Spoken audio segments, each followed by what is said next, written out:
कितने यादव कितने तिवारी शहीद हो रहे हैं ये नहीं पता थे। सांसद जी ये सवाल है। SIR में क्या SIR एक घोटाला है चुनाव का, और प्रधानमंत्री जी और भारतीय जनता पार्टी ने चुनाव आयोग के साथ मिलकर बिहार के चुनाव के जीत का प्रमाण पत्र चुनाव से पहले ही हासिल कर लिया है। इसलिए अब बिहार में चुनाव का कोई मतलब नहीं है। क्या चुनाव का 52 लाख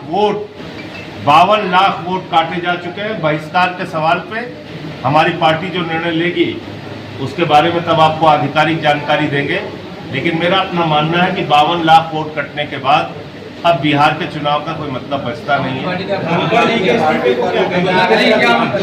धनखड़ जी के इस्तीफे पे मैं बता चुका आपको कि ये जो फैसला है इससे पूरा देश अचंभित है, हैरान है, परेशान है।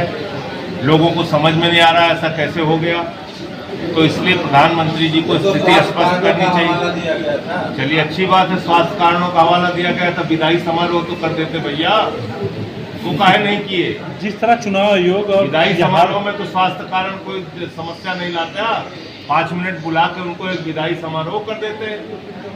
इतना तो न्यूनतम सम्मान करना चाहिए था कि नहीं करना चाहिए था, बताइए। बिहार सरकार और बिहार जो इलेक्शन कमीशन है वो आरोप लगा रहा है कि बिहार में विदेशी नागरिक हैं, नेपाल के लोग हैं, तमाम जो इसलिए नागरिकता की जांच इनको तो हर चीज से प्रॉब्लम है भाई।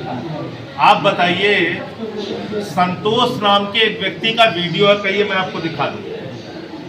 उसके पिताजी का निधन 26 जनवरी 2025 को हुआ और उसकी माताजी का निधन 6 साल पहले हो गया और दोनों को फार्म जमा हो गया। मैं सिर्फ एक उदाहरण दे रहा हूं आपको, ऐसे हजारों उदाहरण हैं। मरे हुए लोगों का तो जन्म वो प्रमाण पत्र का वो फार्म जमा कर दे रहे हैं। आप बताइए, अभी आपसे हमसे कहा जाए कि भाई आप अपना जन्म प्रमाण पत्र दिखाओ तब मतदाता सूची में आपका नाम आएगा, ये कोई तरीका है? सुप्रीम कोर्ट के जज ने कहा जो कागज आप मांग रहे हैं वो हम नहीं दे सकते आपको, तो आम आदमी कहां से देगा?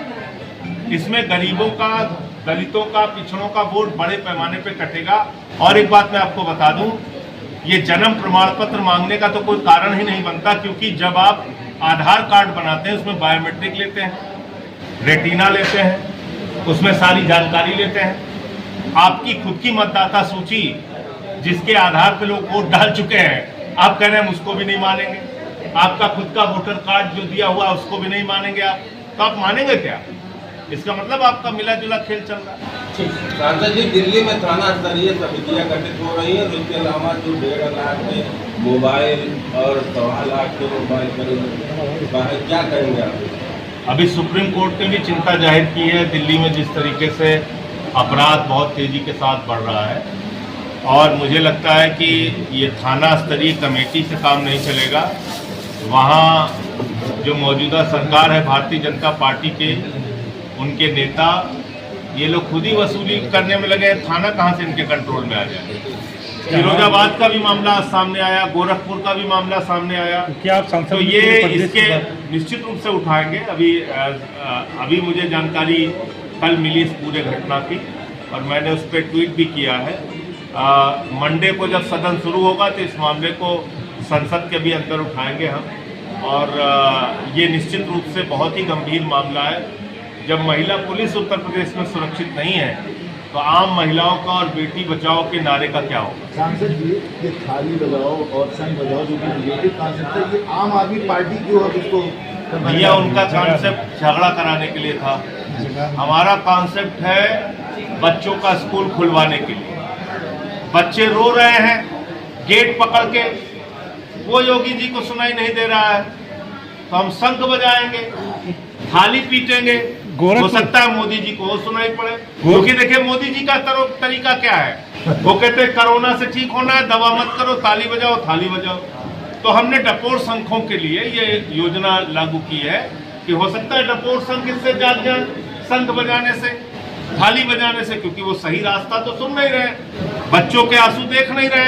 तो डपोर शंखों को जगाने के लिए ये एक तरीका, नया आधुनिक तरीका जो बीजेपी वालों को पसंद है, वो हमने निकाला। गोरखपुर में सांसद हैं, गोरखपुर के सांसद रवि किशन, जो कि बुलडोजर की हमेशा बात करते हैं और स्वयं अपने ही सांसद के ऊपर आरोप लगा रहे हैं कि आपका घर जो है वो नाले के ऊपर अवैध निर्माण, तो क्या आप लोग मांग करेंगे बुलडोजर की उनके ऊपर चलवाने? ऐसा है भारतीय जनता पार्टी, मैं पूरे जिम्मेदारी से इस बात को कह रहा हूं और अयोध्या में बैठा हूं प्रभु श्री राम की नगरी में, यहां के लिए कह रहा हूं। उठा के रिकॉर्ड देख लीजिए, 80% हिंदुओं के घर तोड़े गए, उनकी दुकानें, उनके मकान तोड़े गए हैं। 100 साल पुराना जो उनका घर था उसको तोड़ दिया गया है, कई पुराने मंदिर तोड़ दिए गए हैं इसी अयोध्या में। मैं काशी गया था, काशी में बहुत सारा काशी कॉरिडोर के नाम पे हिंदुओं के दुकान मकान तोड़े गए हैं। संत रविदास जी के गेट के सामने जो चाची की कचौड़ी की दुकान और पहलवान लस्सी की दुकान थी, 42 दुकान तोड़े गए। मैं गया था वहां पे, सब के सब हिंदू हैं। तो खाली ये बुलडोजर के नाम पे और भाजपा के नेता और सांसद इस बात पे खुशी की लहर लोगों में पैदा करते हैं कि आदमी पार्टी उन सरकारी स्कूलों के सामने चलाएगी जहां के स्कूल बंद करने का आदेश बीजेपी सरकार ने, योगी आदित्यनाथ जी ने दिया है। और ये डपोर संघ सरकार है, सबको अनपढ़ बना के रखना चाहती है, सबको अंगूठा टेक बना के रखना चाहती है। इसलिए मैं लोगों से अपील करता हूं, उत्तर प्रदेश की जनता से भी, कि इस अभियान में बढ़ चढ़ कर हिस्सा लीजिए। जो स्कूल बंद हुए हैं वहां बच्चों के अभिभावक और हमारे पार्टी के कार्यकर्ता पहुंचेंगे, वहां डपोर शंखों को जगाओ, शंख बजाओ, थाली बजाओ अभियान चलाएंगे। और बाकी हमारा 2 अगस्त का आंदोलन है जिसकी जानकारी हम पहले दे चुके हैं। अभी हाई कोर्ट का डबल बेंच का फैसला आया है, उसका पूरा आदेश पढ़ने के बाद और स्थिति स्पष्ट होगी। फिलहाल ये पता चला है कि आगे स्कूल बंदी ना हो, इस बात का आदेश हाई कोर्ट ने दिया। कानून व्यवस्था बद से बदतर है और अभी जो मामला सामने आया है, 2 प्रकरण है। एक तो महिला कांस्टेबल का दरोगा ही रेप कर रहा है, फिर गैंग रेप कर रहा है, तो महिला कांस्टेबल सुरक्षित नहीं है।